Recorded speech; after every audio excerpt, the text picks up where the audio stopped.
The rise of a new Islamic State in Europe. Should we be concerned? Imagine this. A new Islamic State, sovereign and independent, right in the heart of Europe. Sounds like something out of a novel, doesn't it? Yet it's happening in Albania, a country often overshadowed in global discussions, now at the centre of a bold and controversial move. But there are whispers of concern. So, should we be worried? Let's unpack this intriguing development. To understand why Albania is making such a move, we need to take a stroll down memory lane. Enter the Bektashi Order, a mystical branch of Islam founded in the 13th century by the Persian Sufi Saint Haji Bektash Veli. Unlike many other Islamic traditions, the Bektashis are a bit of an enigma. Their teachings blend Sunni and Shia practices, wrapped in the mysticism of Sufism. They're inclusive, philosophical, and often at odds with strict rules. Albania, a small nation in the Balkans, has been a haven for the Bektashi Order for centuries.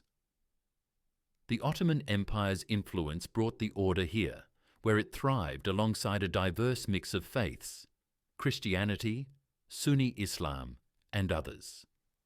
This nation's unique tapestry of religious harmony has allowed the Bektashis to embed themselves deeply in the national identity. And this harmony isn't just a historical footnote, it's a living testament to the resilience and adaptability of the Albanian people who have navigated centuries of change and conflict. But what exactly is the Bektashi Order, and why does it matter today? At the heart of Bektashism lies the idea of Wahdat al-Wujud, or the unity of being, a concept steeped in Sufi mysticism. This philosophy teaches that everything in existence is interconnected and that the divine is present in all things. It encourages a worldview that transcends religious, cultural, and national boundaries, promoting a sense of global citizenship and shared humanity. Bektashis emphasize personal spiritual journeys over rigid rules. Unlike many other Islamic traditions, they encourage individual interpretation of the Quran. Their ceremonies often feature symbolic rituals, like 12 candles used to represent the 12 imams of Shia Islam, and communal gatherings promoting equality and inclusivity. Women aren't just participants, they're equals in spiritual practice. This egalitarian approach challenges deeply entrenched gender roles, offering a model of spiritual practice that's both inclusive and empowering.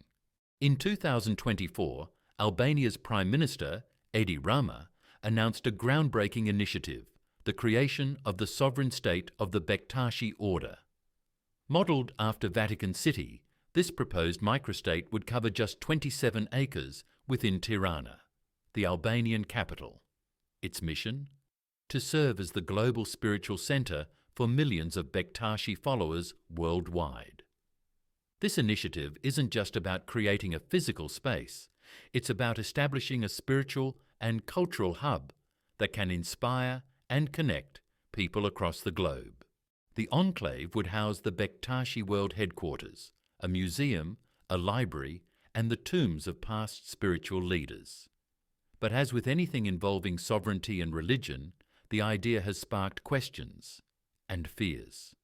The prospect of a religious microstate in Europe raises complex issues about the role of religion in public life, the nature of sovereignty, and the potential for religious enclaves to influence broader political and social dynamics. As the idea of a Bektashi microstate in Albania gains traction, it has sparked a flurry of debate and concern. While the vision of a spiritual enclave dedicated to peace and inclusivity is appealing, critics have raised significant questions about the potential risks involved. One of the most pressing concerns is the possibility of the microstate becoming entangled with organised crime, particularly the notorious Albanian mafia. Albania has long struggled with issues of organised crime, with the Albanian mafia being one of the most powerful criminal networks in Europe.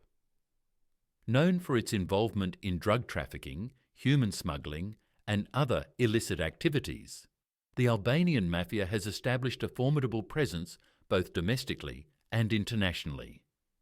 The country's strategic location in the Balkans makes it a key transit point for drug routes between Asia and Europe, further complicating efforts to combat these criminal enterprises.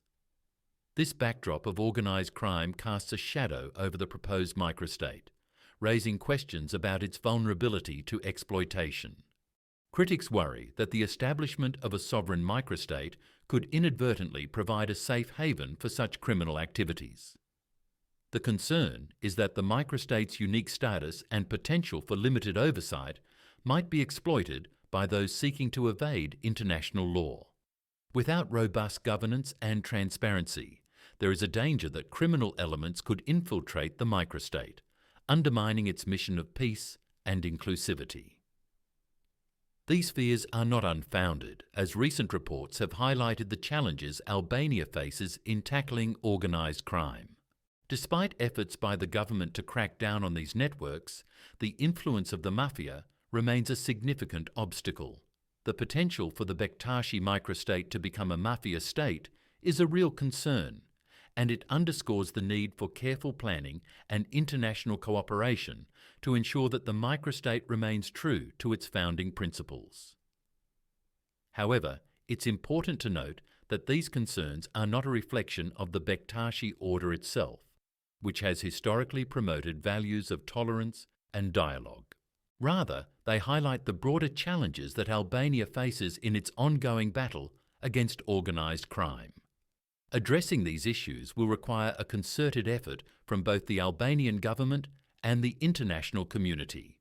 By implementing strong regulatory frameworks and fostering transparency, the Bektashi microstate can work to prevent the infiltration of criminal activities and maintain its integrity as a spiritual and cultural hub.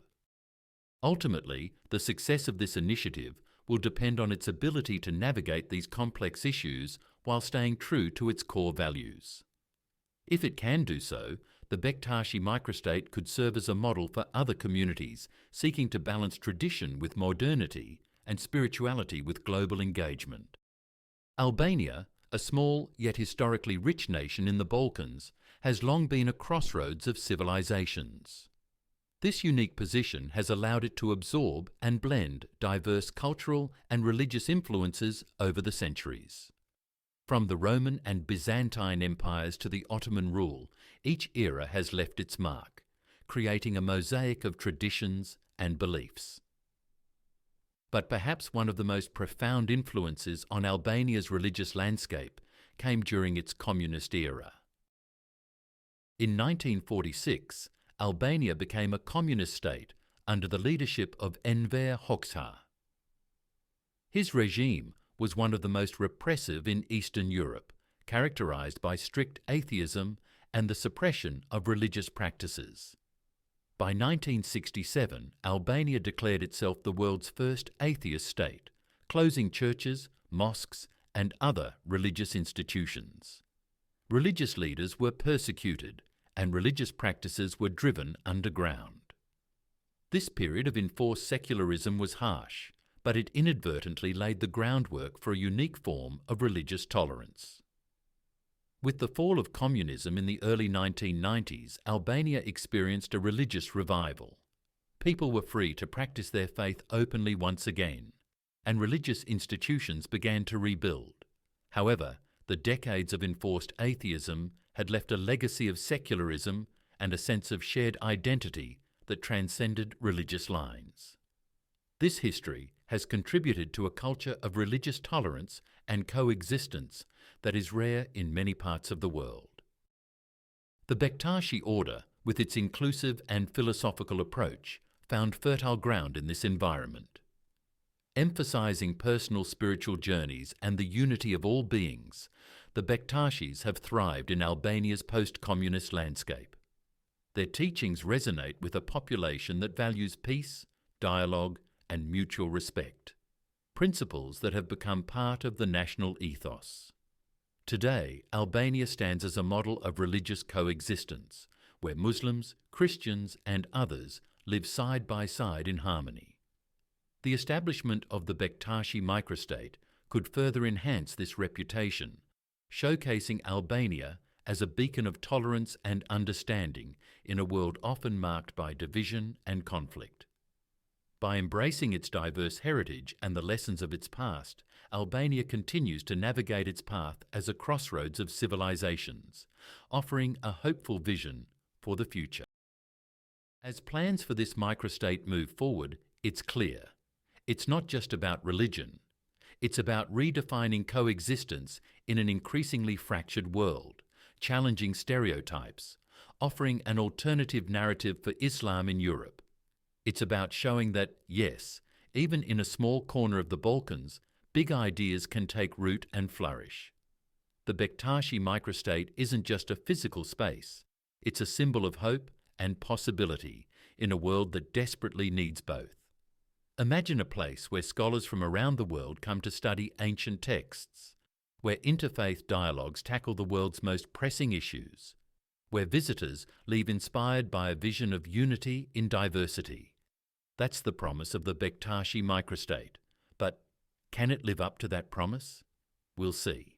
Its success depends on people from all backgrounds engaging in dialogue, challenging their assumptions, and embracing the possibility of a more inclusive and harmonious world. As we watch this experiment unfold, it's clear. The Bektashi microstate is more than just a religious enclave. It's a bold vision for the future, challenging us to think differently about living together, understanding each other, and building a peaceful and inclusive world. Whether it succeeds or fails, it will undoubtedly leave a lasting impact on the global stage. So, what do you think about this ambitious initiative? Could it pave the way for a new era of interfaith cooperation and understanding? Or does it risk creating new divisions? Share your thoughts in the comments, and let's continue the conversation.